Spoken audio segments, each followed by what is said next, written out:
US President Joe Biden has held his first talks with his Ukrainian counterpart Volodymyr Zelensky amid simmering tensions in eastern Ukraine.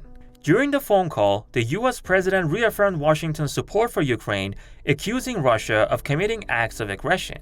The rising tensions follow a series of reported clashes in eastern Ukraine. Kyiv has accused pro-Russian forces of killing 4 Ukrainian soldiers in the Donbas region late last month. Pro-Russian forces controlling eastern Donetsk and Luhansk regions also say a drone attack by the Ukrainian army has killed a 5-year-old child and injured a woman. Donbas has been the scene of a conflict between Ukrainian troops and pro-Russian forces since 2014. The armed confrontations began when a wave of protests in Ukraine overthrew a democratically elected pro-Russia government and replaced it with a pro-West administration. The majority in those areas refused to endorse the new administration.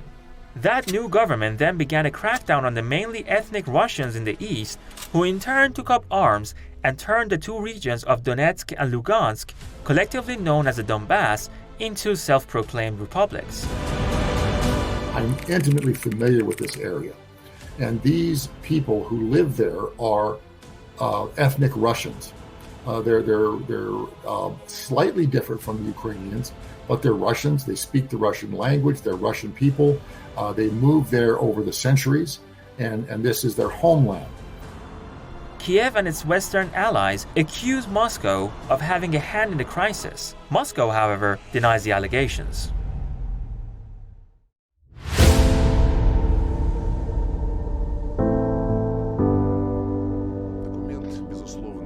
Russian Foreign Minister Sergei Lavrov warned on Thursday that a possible breakout of war in the Donbas region could result in the destruction of Ukraine.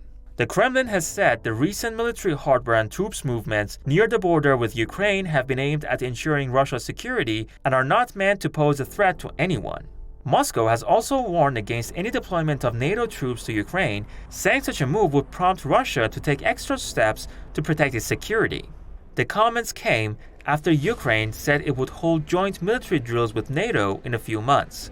Over 1,000 military personnel from more than 5 NATO member states are set to participate in the drills. The war of words between Russia and the West has escalated just over 2 months after Joe Biden took office as the US president. Last month, Biden supported a statement during an interview that his Russian counterpart, Vladimir Putin, was, quote, a killer.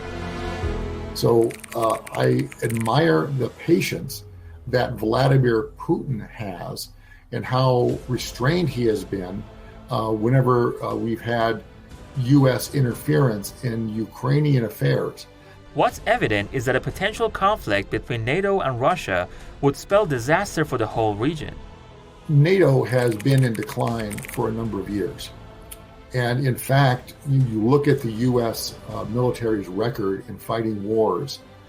They did not win in Vietnam. They've been tied down for 20 years in Afghanistan.